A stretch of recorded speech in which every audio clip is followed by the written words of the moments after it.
तुम्हें तो ये होना चाहिए कि गुरुदेव मुझे और आंच दीजिए, इतनी तेज, इतना दुख, इतनी वेदना, इतना कष्ट दीजिए कि मैं कुंदन बन सकूं, एक सोना बन सकूं, ऐसा सोना कि मैं देवताओं के मुकुट बन सकूं, देवताओं के सिर पे खड़ा हो सकूं। और मैं चाहता हूं कि तुम उस जगह पहुंच सको, चाहता हूं कि तुम जो तुम्हारी पीढ़ियां नहीं कर सकी वह तुम कर सको। मैं चाहता हूं कि जीवन में सूर्य की तरह दीप्यमान हो सको, प्रकाश दे सको, चेतना दे सको। और मैं तुम्हें ऐसा ही आशीर्वाद दे रहा हूं, और मेरा पूर्ण हृदय से आशीर्वाद है कि तुम जीवन में सफलता और पूर्णता प्राप्त कर सको। प्रश्न है कि यदि शिष्य दोष करे, यदि शिष्य गलती करे, त्रुटि करे,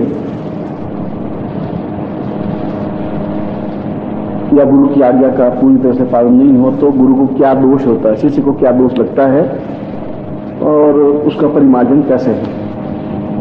लगभग वैसा प्रश्न है। और दूसरा प्रश्न है कि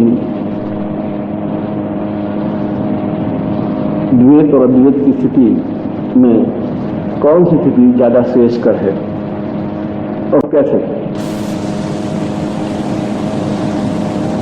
ये द्वैत और अद्वैत की स्थिति वैदिक काल से है। वैदिक काल में भी एक मंत्र है यजुर्वेद का, द्वा सुपर्णा यजा पूर्व वै शताम द्वा देरो सतः। क्या हम जो कुछ देखते हैं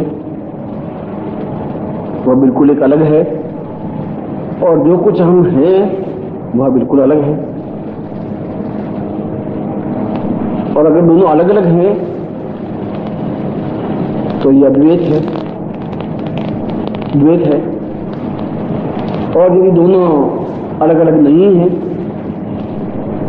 तो ऐसा डिफरेंस महसूस होता है, ऐसा अलगाव, ऐसा अंतर महसूस होता है। और आगे के मीमांसाकारों ने, आगे के उपनिषदों में, उपनिषदकारों ने इस प्रश्न को लेकर के बहुत जूझे। और यह द्वैत और अद्वैत का विचार विनिमय, द्वैत और अद्वैत की लड़ाई वैदिक काल से लगा करके आज तक भी चलती आई है। कुछ लोग कहते हैं कि इस संसार में द्वैत है क्योंकि माया अलग चीज है, ब्रह्म अलग चीज है, तीसरी कोई चीज संसार में है ही नहीं। जो कुछ है तो पूरा संसार, और जिस संसार के हम भी एक प्राणी, एक सदस्य, एक पदार्थ हैं।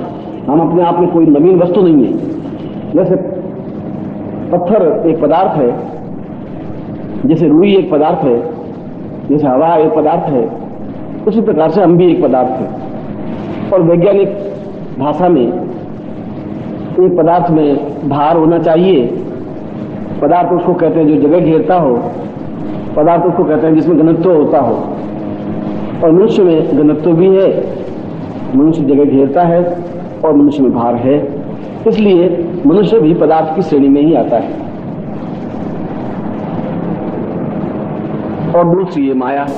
जब उपनिषदकार या वैदिक कार जब ये कहते हैं कि अहम ब्रह्मास्मि द्वितीयो नास्ति, मैं ब्रह्म हूं, साथ साथ एक बात और कह रहा है, द्वितीयो ना, दूसरी कोई चीज है ही नहीं। जब मैं ब्रह्म हूं तो फिर ये पत्नी क्या है, और मैं ब्रह्म हूं तो फिर ये पुत्र क्या है, और मैं ब्रह्म हूं तो फिर ये पंखा, ये लाइट, ये रोशनी, ये सुख, ये सामग्री की वस्तु, ये विलासिता, ये ऐश, आराम, भोग, विलास, ये सब क्या है? क्योंकि शास्त्र तो झूठ है नहीं, और शास्त्र ने ये कहा है तो हम ब्रह्मास्मि, क्योंकि संसार में केवल मैं हूं, अहम।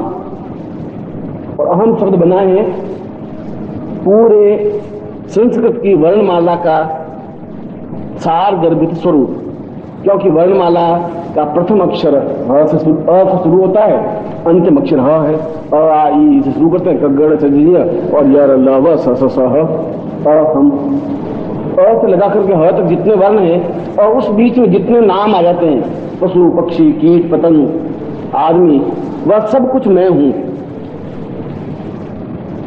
इसलिए उसने शास्त्र में कहा हम, उसने मनुष्य के लिए हम नहीं कहा, यानी मैं सब कुछ मैं ही हूं।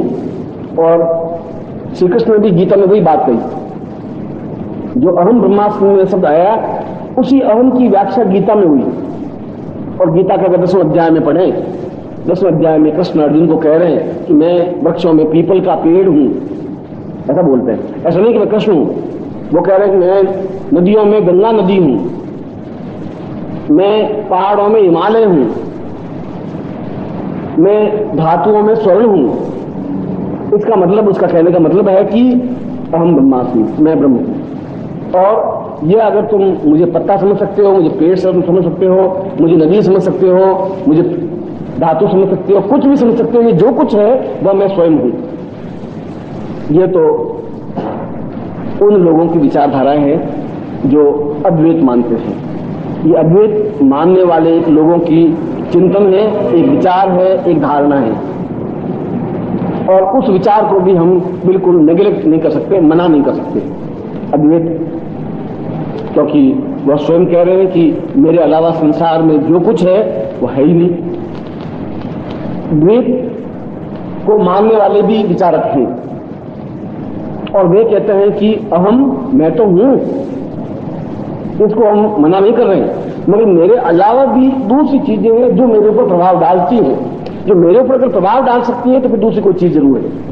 वो ये नहीं रहे दूसरी, तुम पीपल के पेड़ हो इसमें हम भी मानते हैं, और तुम नदी हो ये भी हम मान लेते हैं, और तुम हिमालय हो ये भी हम मान लेते हैं, मगर तुम पर अगर दूसरी चीज का प्रभाव पड़ता है तो फिर वो दूसरी चीज कुछ जरूर है जो प्रभाव पड़ता है। और हम पर प्रभाव पड़ता है सर्दी का, गर्मी का, परिस्थितियों का, गाली का, प्रशंसा का, सम्मान का, असम्मान का, बीमारियों का, रोग का, सुख का और दुख का। इसका मतलब है कि ये चीजें कुछ और चीज है जो हम पे प्रभाव डालती है, और प्रभाव कोई दूसरी चीज डाल सकती है। क्योंकि अगर तुम खुद प्रभाव ही हो तो फिर ये कभी गर्मी कभी सर्दी क्यों होती है, फिर हमें ऐसा व्याप्त क्यों होती है? अगर दूसरी कोई चीज है ही नहीं, अगर प्रभाव व्याप्त करने में समर्थ नहीं है तो कभी तुम रोते हो कभी प्रसन्न होते हो, ऐसा क्यों होता है?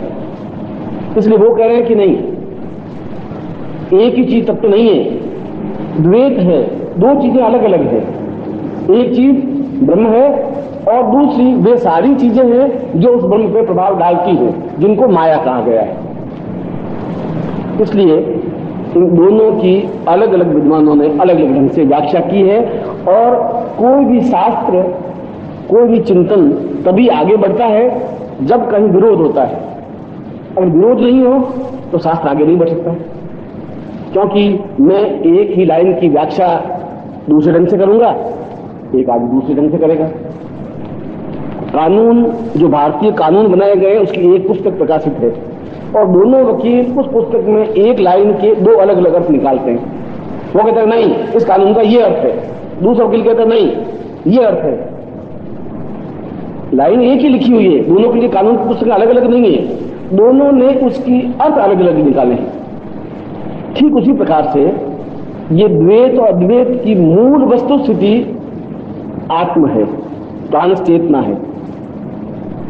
और इस प्राणस चेतना के उन लोगों ने दो अर्थ निकाले हैं, जिसको ब्रह्म कहा गया है, जिसको माया कहा गया है। प्रश्न यही समाप्त नहीं होता। यहां तो मैंने तुम्हें यह समझाया कि द्वैत का अर्थ क्या है या अद्वैत का अर्थ क्या है, और विद्वानों ने द्वैत क्यों कहा, विद्वानों ने अद्वैत क्यों कहा। और प्रारंभ से लगा करके आज तक अद्वैत को मानने वाले भी सैकड़ों ऋषि, योगी, सन्यासी, विद्वान हुए, और द्वैत को मानने वाले भी सैकड़ों योगी, यति, सन्यासी, ऋषि हुए।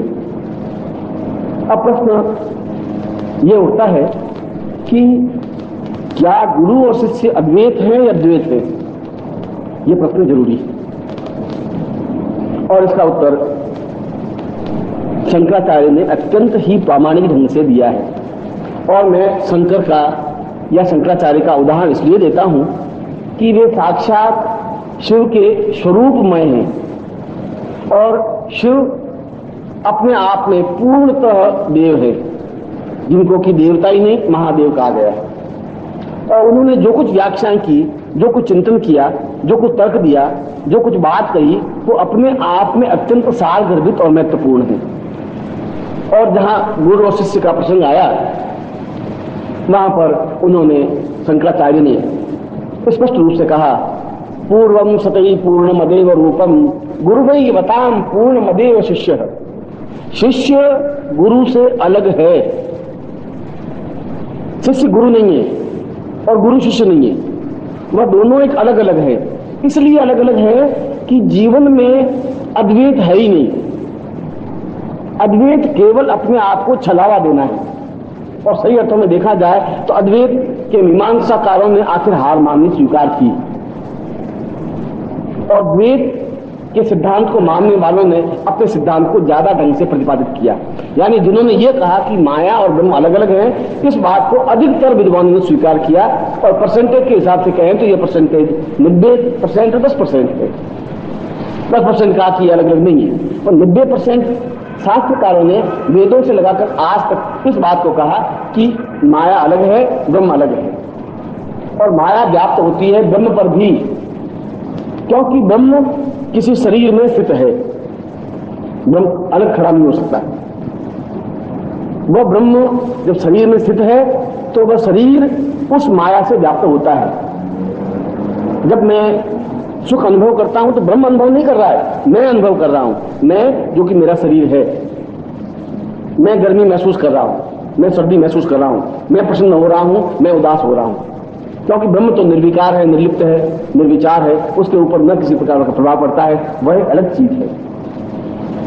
इसलिए गुरु और शिष्य भी अपने आप में द्वैत हैं। शिष्य की एक मर्यादा है, गुरु की एक मर्यादा है। गुरु एक तत्वबोध है, शिष्य भी एक तत्वबोध है, या यूं कहा जाए कि गुरु का एक अंशीभूत स्वरूप है। जो गुरु अपने आप में पूर्ण है, उसका एक घटक, एक चिंतन, एक कण शिष्य है।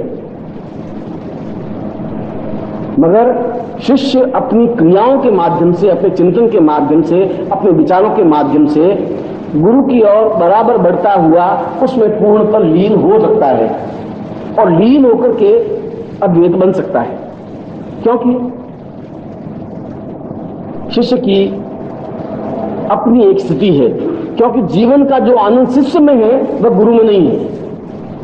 जो चिंतन शिष्य कर सकता है वह गुरु नहीं कर सकता है। गुरु एक मर्यादा में बंधा हुआ है, उस मर्यादा के बाहर गुरु नहीं जा सकता।